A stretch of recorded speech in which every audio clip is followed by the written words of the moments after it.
YouTube, welcome back to the channel, guys. Thank you for tuning in. And if you're familiar at all with my channel, you should know by now that I keep it so simple when it comes to cutting hair. I use the same exact system for all hair types, whether it's straight hair, curly hair, a high fade, a low fade, or a taper. I keep the same exact system across all the way, just to keep it really simple and very efficient in the barbershop. So if you've been struggling to find the perfect haircutting system, that's what I'm going to be bringing forward to you guys today. And the first thing that has to change with the way that you cut hair, guys, in my opinion, and it's helped me so much, is using the clipper all the way closed to start your bald guideline, guys. A lot of YouTubers are going to tell you that you need to use the trimmer. And that's not necessarily wrong. It's not that you can't do it with the trimmer, but if you do choose to do it with the trimmer, it's going to be so much sharper, so much of a harder line, and it's going to be challenging in taking it out. You know, once we get to the very end of the haircut and we start fading out that very bottom line, you'll understand more and be able to watch it all come together. And it's a similar reason why right now you could see me using the half guard all the way closed to do the secondary guideline. Again, it's not wrong to do no guard all the way open when you're setting in the secondary guideline, but the problem is that it is easier to fade from guard to guard than it is to fade from guard to blade. So, and that's another thing that you're going to see as we get to the end. You know, we're setting this primary and secondary guideline in now, but we're going to fade our way down, and you're going to see why this is so important. As far as the next step right here, guys, I'm taking this 1.5 guard. And you can see this is just moving along real quick, real easy, because I can move with this kind of confidence because I have the same system. No matter what the haircut is, no matter who sits in my chair, if they're getting faded down to skin, this is the system I'm using. And with this 1.5 guard, guys, you want to start with the lever all the way open, and while applying pressure at the bottom of the dark panel that you're going to start working with, you can apply pressure at the bottom there, but float your way up and off the head. You're almost going to be doing a freehanding motion. If he had a lot of bulk, then I probably would have ran like a number 4 guard through, but his hair was relatively short, so we can get straight to messing with the gradients, and that's what you can use the 1.5 guard for. So if I start with the 1.5 all the way open, you know, I could apply pressure at the bottom and float my way up off the head. The way I like to put it is you're using the shape of the head as a ramp to launch the clipper up and off the head. So start with it all the way open, catch all the hairs that you can, and, you know, just below that, you can close the 1.5 guard. And then you're basically repeating the same motion, but you're just working incrementally lower so that way you can work your way down the next level. You can see here, now it's all the way closed, and we're just concentrating ourselves a little bit lower so that way we can start erasing, just start the process of erasing that secondary guideline. You know, I like using the 1.5 because when it's open, it stays dark, and when it's all the way closed, it starts to lighten up a little bit. So jumping to the 1.5 kind of helps me like play with the gradients at this point.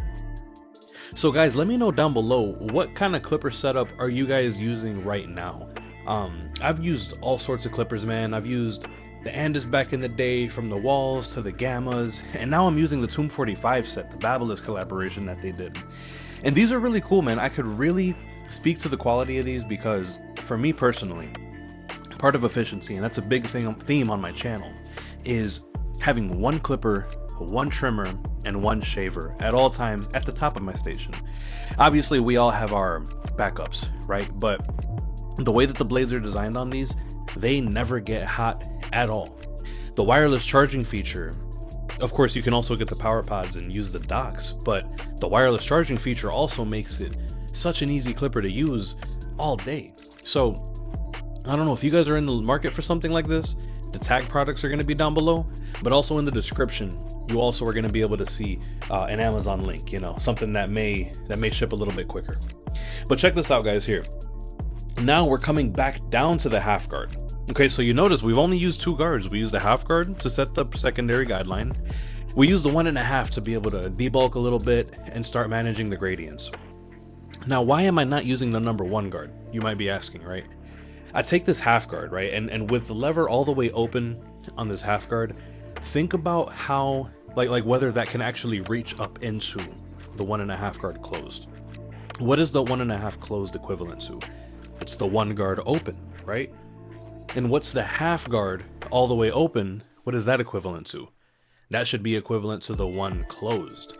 So really the only thing that you're missing is that little halfway area, you know, like the one halfway closed, but we can totally overcome needing to use the one guard like halfway just by taking that half guard and using the right hand motions.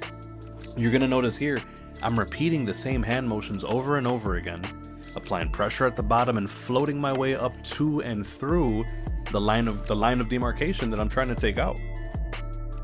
So with that 1.5 open, you know, we're going to be floating up as far as we can with it, and then relieve that pressure. Just free hand, float your way up into 1.5 land. But now, you know, after you're done with this all the way open, then, you know, if you want to work with it halfway closed and just work your way a little bit lower, you can.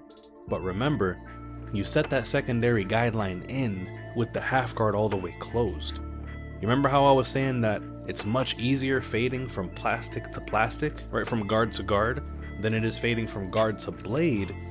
Well, by the time that you fade your way down with this half guard closed, you know, you're starting open, then halfway, then going down to closed, it's gonna match perfectly that secondary guideline that you put in.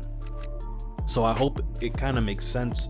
I hope that you're able to see it kind of come together here. You can see I'm all the way closed and that secondary guideline completely disappeared. You know, it's pretty simple the way that the system comes together. And of course, don't forget too, guys, like when you're cutting curly hair like this, you can cut a little bit against the grain, a little bit with the grain, as you can see. Just kind of helps the grains of the hair, the curls come together. But look at how cool that is, man. Like that secondary line completely disappeared because it's a perfect match. It would have been a little more challenging if I would have had to finesse from the half guard to no guard all the way open. Now look here, again, another perfect match. I set that bald line in at the very bottom with the clippers all the way closed. So what's gonna be the perfect match to the clipper all the way closed? That's literally it, the clipper all the way closed. So I'm gonna break through that line that I put in initially. Go ahead and break through that line, soften it up a little bit. This is something that slowed me down so much when I was a new barber, is fading out that very bottom line and being afraid that I was gonna take my fade too high. But someone once told me that, like, you cannot be afraid to remove hair. You have to push that line if you're ever gonna have a blurry fade. So I had to like lock that in your head. You are gonna be pushing this line higher. Now, how can you avoid going too high, right? Break through that line with the clipper all the way closed. By the time that you do everything you can with the clipper closed, go ahead and open the notch to the first level. That means that it's longer, giving you permission to go higher. So you open it to notch 1, and you can push that line up a little bit higher. It's a little longer now. Go up to notch number 2, it's a little more longer. Then you could push that line a little higher.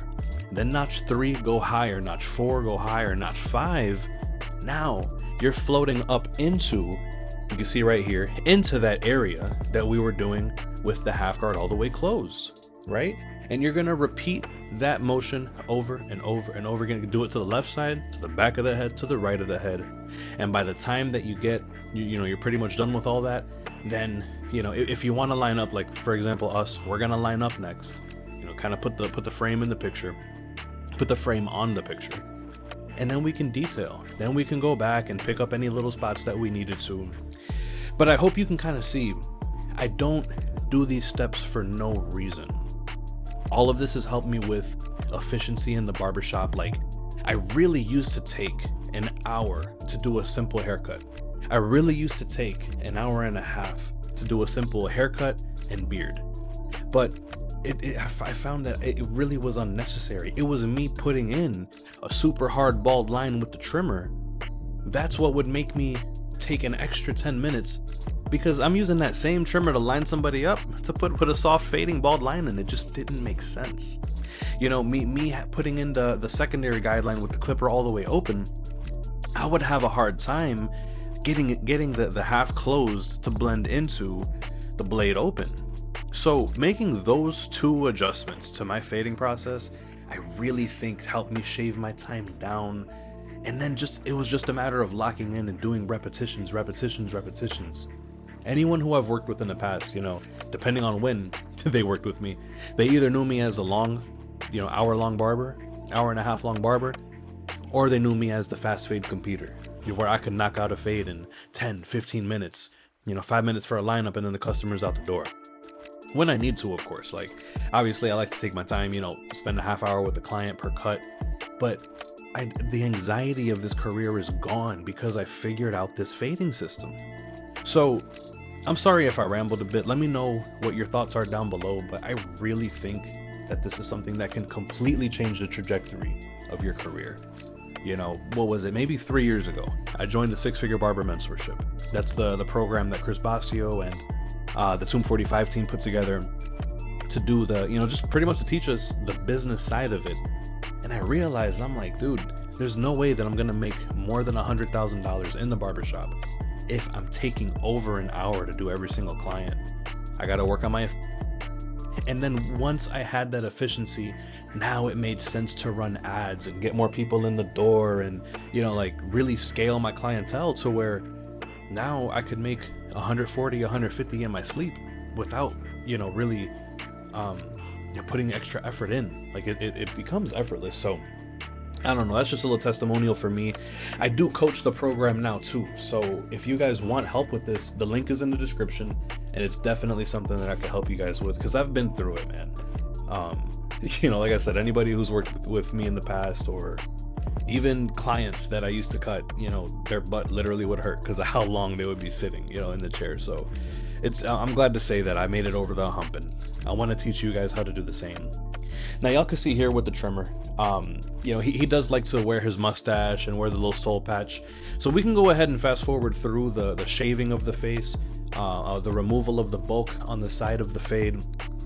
But while you're watching me remove the bulk here, also, like I said, not to brag, but these trimmers are fire. They didn't snag a single bit, and they slice right through that thickness. Like I said, the description is going to be, it'll have the links if you need to get your Tomb 45 trimmers. But since we started the fade with the clipper all the way closed, the trimmer is going to float right up to and through that line completely effortlessly. Right? Fading out that very bottom line. I think leaving the balding out the bulk as my last step is another thing that helped me with efficiency, because I also would find myself like, I don't know, it's almost like my brain can concentrate on the little headband area of the blend. My brain can concentrate on that blend and making it as blurry as possible, if I leave that bulk for the very end. I know some people, their OCD is going to trigger them, whatever. It works for me, and I think it's going to work for you. When I used to bald out first, I really think that almost like my eyes would be concentrating on too much at once, the whole head. And now I would be, just like not really concentrating on the blend, but leaving the bulk for last. I think that's another thing that helped me a lot when it came to efficiency. So let me know your thoughts on that. Is that something that you'd be willing to try? Or do you think your OCD would just not even let you attempt it? Leave it in the comment section down below. I'm super interested in that, to kind of understand like where are barbers coming from when they say, oh, it's lazy, it's messy to leave it for last. For me, it's strategic. So guys, when it comes to the lineup, just make sure that you pay attention to the small details. If there's loose hairs, in the very front, make sure that you comb it down. Just don't cut the hair too short or anything around there. You don't want to give them baby hairs or a whole front taper, but comb it down. Just make sure that the hair is sitting where it needs to be. You don't want to line them up, and then when he gets home, then any shorter hairs you may have in the front to flop over the hairline and make it look unfinished. But when it comes to the lineup, I think it's a pretty simple concept. Whether you choose to do like one whole big long lineup, like start all the way from the left and then line all the way to the right, I always found that my edge ups would come out ridiculously crooked when I would do that. But think about it, it's the natural motion of like your elbow, right? If I start all the way on the left and I'd rotate my arm all the way to the right, you see like your elbow kind of does that curving motion, creating a natural unevenness. So I like to break up the lineup into two separate jobs. If I make my first incision right there in the very middle of the hairline, and then I can choose one corner to attack, I'll go hit that corner, line it up, hit the sidebar. Cool, now I can step back in front of the client, look at the job that I did on the one side, Then I can return to the middle and try to mirror the exact same on the opposite side. Then hit that vertical bar. So that's my strategy when it comes to lineups. I really think it helps just to take your time with the lineup. The fading part, you guys saw how quickly that happened. We didn't have to fast forward any of that fading motion. That was all in real time. So be efficient during your fading so you can take your time during the lineup. Take your time. What's the rush? So let me know what you guys think about this, man. I really think it helped me. I am looking forward to seeing if you think that it'll help you. And if you think the video's terrible and I'm the worst barber in the world, please leave that in the comments down below, because I do respond to every single comment. So try me. I appreciate you guys, man. Thank you for locking in. And if you want to see these videos up to a month, 2 months before they're released, check the subscriptions, or the channel memberships, I mean, because I let you guys access them in advance when I have time to create these things, you know, ahead of time, man. So links in the description for the tools I use. I'll see you guys on the next tutorial.